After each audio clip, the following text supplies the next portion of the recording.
Sir नमस्कार।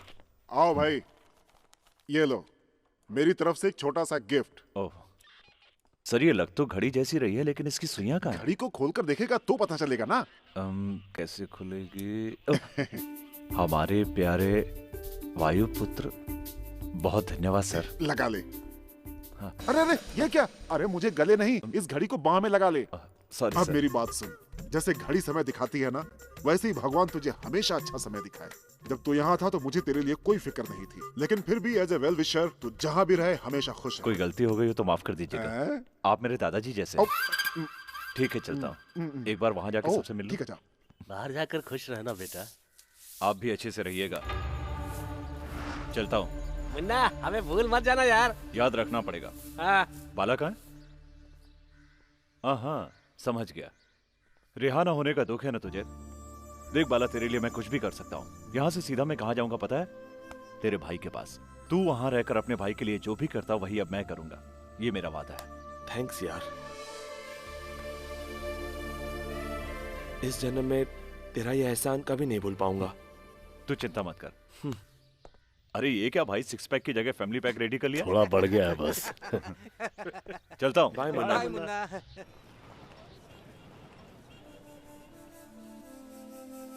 कोई problem तो नहीं दिख रही है माँ? प्रॉब्लम मेरी आंखों में नहीं भैया, ब्रेन में है। कोई प्रॉब्लम हो तो डॉक्टर पहले आंखें ही चेक करता है। अच्छा वो छोड़ो, प्रॉब्लम बताओ, अभी ठीक कर देता हूँ। बाला कैसा है बेटा? उसे क्या होगा, वो ठीक है। उसकी सारी परेशानी भाई को लेकर ही है। पर इतनी छोटी सी उम्र में इसे हुआ क्या है? वैसे तो हल्का हल्का सरदर्द होता था, पर चक्कर आने एमबीए के बाद शुरू हुए हैं बेटा। ओ, तो साहब ने एमबीए की पढ़ाई की है, इसीलिए तो कहते हैं कि ज्यादा पढ़ाई मत करो। मुझे देखो, सिर्फ 5वीं तक पढ़ा हूं। खैर छोड़ो, तू टेंशन मत ले, तेरे ऑपरेशन का खर्चा मैं संभाल लूंगा। सर ये बिल तो ऑलरेडी भरा जा चुका है। किसने भरा? उस लड़की ने। किस लड़की ने? अरे सर वो लड़की जो सतीश से मिलने आती है ना हमेशा। क्यों भाई, 60 साल की माताजी तुम्हें लड़की दिखती है? सर मैं माताजी की नहीं, दरअसल उस लड़की की बात कर रहा हूँ। किसकी बात कर रहे हैं? सर जरा उस तरफ देखिए, वो आ रही। कौन है वो लड़की? हाय हाय। माँ जी, आओ बेटी। सारी मेडिसिन ले आई हूँ, खत्म हो जाए तो बता दीजिएगा। हमारी वजह से कितनी परेशानी उठा रही हो। मुझे कोई परेशानी नहीं है। मुझसे जो शादी करके फंसने वाला है, परेशानी उससे होगी। देखा ना कैसी बातें कर रही है। माँ जी, ड्यूटी पर जो नर्स है ये उसे दे दीजिए। ठीक है, अभी देकर आती हूँ।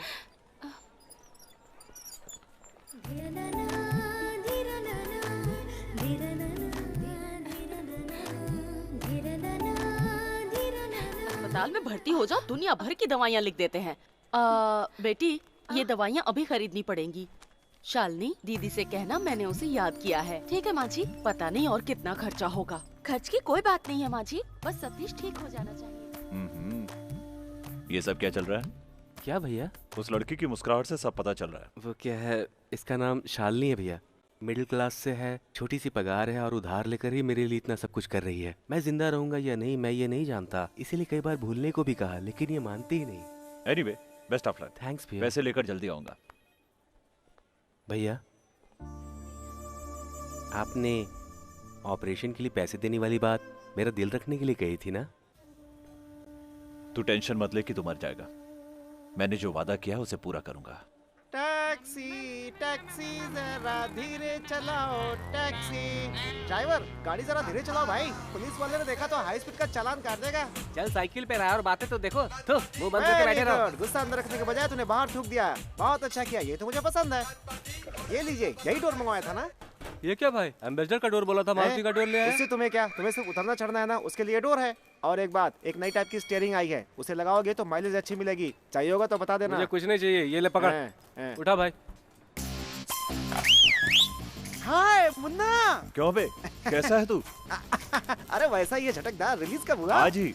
कोई नया धंधा शुरू किया क्या? Technical dealing. उधर का डोर उतार कर यहाँ चढ़ा दो, यहाँ का डोर उतार कर वहाँ चढ़ा दो। बस एक अच्छा खासा जुगाड़ चालू है। खैर ये सब बात छोड़, इतने दिन बाद वापस आया है, कोई पार्टी वार्टी नहीं होगी क्या? अगर पीने की इच्छा हो तो मैं उसे छोड़ सकता हूँ, अगर भूलने की इच्छा हो तो उसे भी भूल सकता हूँ, लेकिन तेरा ये ऑफर मैं कैसे छोड़ दूँ यार? तुझे किसने छोड़ने को बोला है? मैं हूँ ना, लेकर ठोक डाल। रात को कुछ ज्यादा ही चढ़ गई थी यार। वो सब छोड़, सतीश के ऑपरेशन के लिए पैसा कहाँ से लाएगा? तूने लड़ाई झगड़े का कोई केस कहा था लड़ाई ना? झगड़े का केस नहीं, सेटलमेंट का केस है। वल्ले कोटे पता है ना, वहाँ एक खून का केस है। अगर तू कोर्ट में बोलेगा कि खून तूने किया है तो पार्टी तुझे 8 लाख रुपए देगी।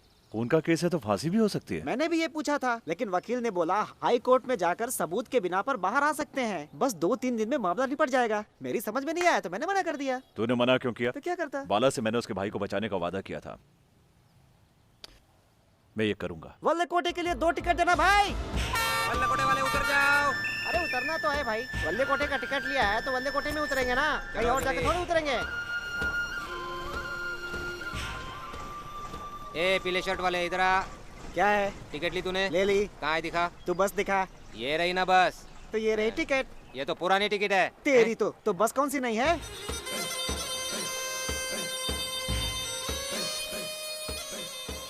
धूप बहुत तेज है यार, ला गमछा दे। ये ले। अब सिर पे धूप नहीं लगेगी। ए, जो मैं कहूंगा वही तू कहेगा क्या? अच्छा, जैसे मैं शिमला में बैठा हूँ।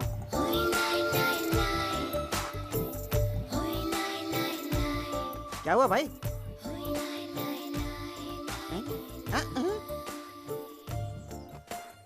भाभी बहुत अच्छी लग रही है ना? क्या तेरा कोई भाई वगैरह भी है क्या? मेरा तो तू ही बस एक भाई है। मैंने कोई सही बात कह दी क्या? अच्छा अच्छा ठीक है। भाभी के पाँव भी बहुत खूबसूरत है ना? सैंडल भी खूबसूरत है।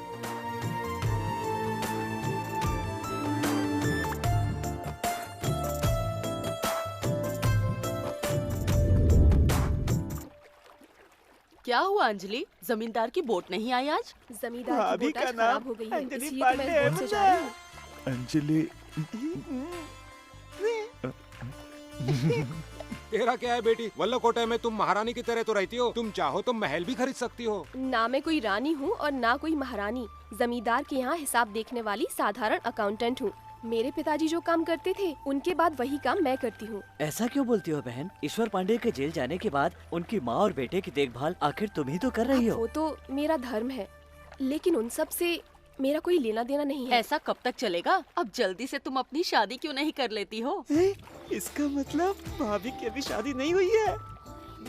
कैसा शर्मा रहा है। ईश्वर पांडे जी के जेल से आने के बाद अंजलि की शादी हो या ना हो, लेकिन एक खून तो यहाँ जरूर होगा। मुझे तो अभी से खून की बदबू आने लगी है। अरे वो कल तेरी बीवी ने तुझे बेलन से मारा था ना, उसी खून की बदबू है ये।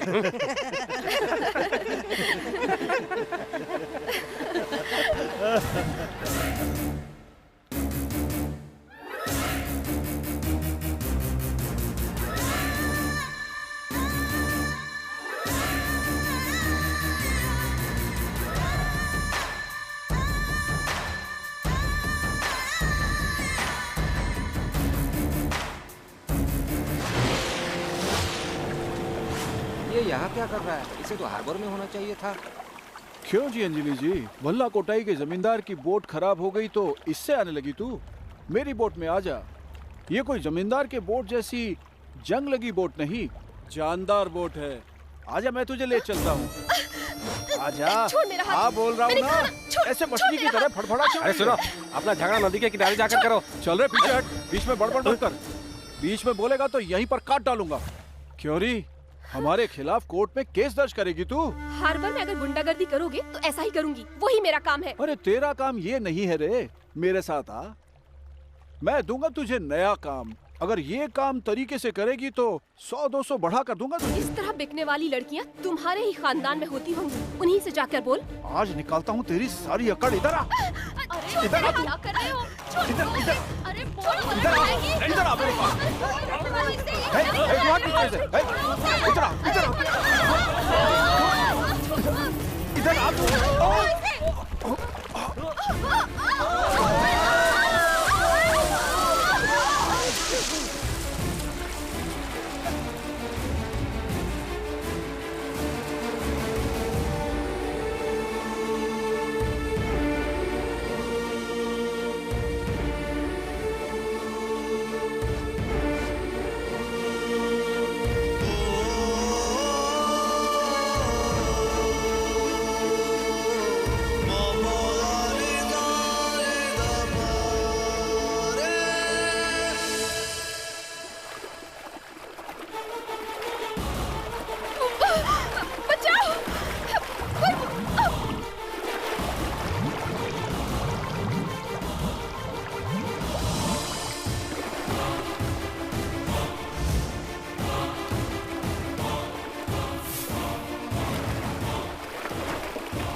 गिरीश, गिरीश, गिरीश, हाय। तू ऑटो में कहाँ से आ गया? मैं भी एक को बचा रहा था, लेकिन वो तैरना जानता था, मुझे खींचकर दूसरे किनारे ले गया। वहाँ से ऑटो से आ रहा हूँ। मुझे पता था तू कभी डूबेगा नहीं। मेरे ऊपर तुझे इतना भरोसा है? हाँ, क्योंकि इस दिमाग में सिर्फ हवा भरी है, डूबेगा नहीं। ऑटो से आएगा, ऑटो से। यहाँ कितना ढूंढा तुझे?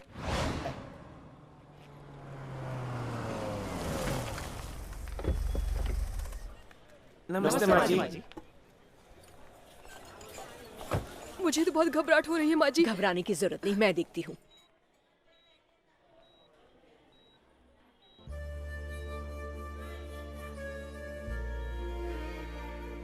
नमस्ते माँ जी। अंजलि की हालत अब कैसी है? पानी में गिरने की वजह से सदमे में है। 2 दिन रेस्ट करेगी तो ठीक हो जाएगी। Thank you doctor.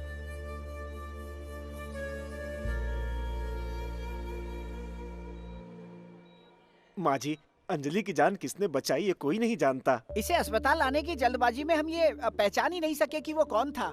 वो जरूर यहाँ मजदूरी करने आया होगा। एक अकेले इंसान ने सिर्फ अंजलि को ही नहीं बल्कि सारे लोगों को बचाया है और हम उसे धन्यवाद भी न कह सके। माँ जी, ऐसे दुष्ट लोगों को छोड़ना नहीं चाहिए। माँ जी, आपने ही हम लोगों को शांत रहने के लिए कहा था, इसलिए हम लोग चुपचाप बैठे हैं। चाहे कुछ भी हो माँ जी, लेकिन हमने पुलिस कंप्लेन किया तो बस प्रजापति को अरेस्ट कर लिया था।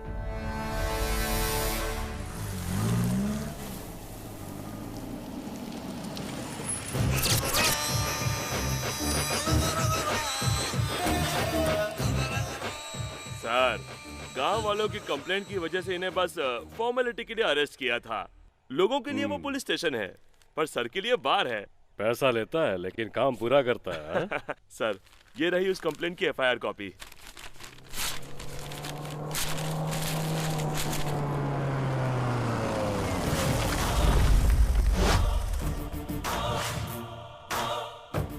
बड़े लोग यहाँ क्या करने आए हैं?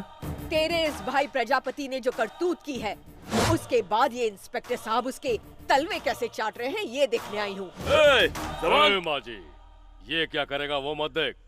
जेल में है ना वो तुम्हारा बेटा ईश्वर पांडे, उससे जाकर पूछ तू। उस दिन तुम्हारे बेटे को अरेस्ट करते वक्त जब लात से मारते हुए से सड़क पर दौड़ा रहा था और वो बेचारा चिल्ला रहा था माँ माँ, उसकी वो चीख अभी तक मेरे कानों में गूंज रही है। उस दिन इसने मुझे रोक दिया, वरना तुम्हारे बेटे की कहानी उसी दिन खत्म थी। इसलिए इसी वक्त इसका पैर छू करके इसका शुक्रिया अदा कर और यहाँ से निकल ले बुढ़िया। ए राम बाबू, झगड़ा तेरे मेरे बीच में है। तू अपना गुस्सा मुझ पर दिखाना, नामर्द इंसान। तेरे तो माँ बाप का भी पता नहीं है। इससे आगे अगर तुमने एक शब्द भी कहा तो तुम्हारे औरत होने का लिहाज नहीं करूंगा। एक बार में ही। हाँ, मार दे मुझे, जान से मार दे। तुझे तो याद भी नहीं, इन्हीं हाथों से तुझे मैंने न जाने कितनी बार खाना खिलाया होगा। तू उन सब का बदला मेरी जान लेकर ले ले।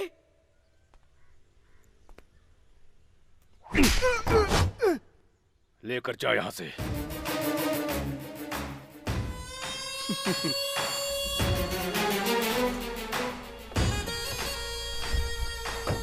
मूड ऑफ कर दिया। यही है वकील साहब का घर। अरे वाह, क्या गाड़ी है। पहले आए होते तो डोर खोल लिया होता। यहाँ इतनी भीड़ क्यों जमा है? हमारे बदले इल्जाम ये लेने आए होंगे शायद। वकील साहब नहीं है क्या? है ना, भीड़ से घबराते हैं इसीलिए अंदर छुपे हुए हैं। ये लोग हैं या चले गए? साहब को मेरा नमस्ते कहिएगा, चलता हूँ। हाँ हाँ, जाओ।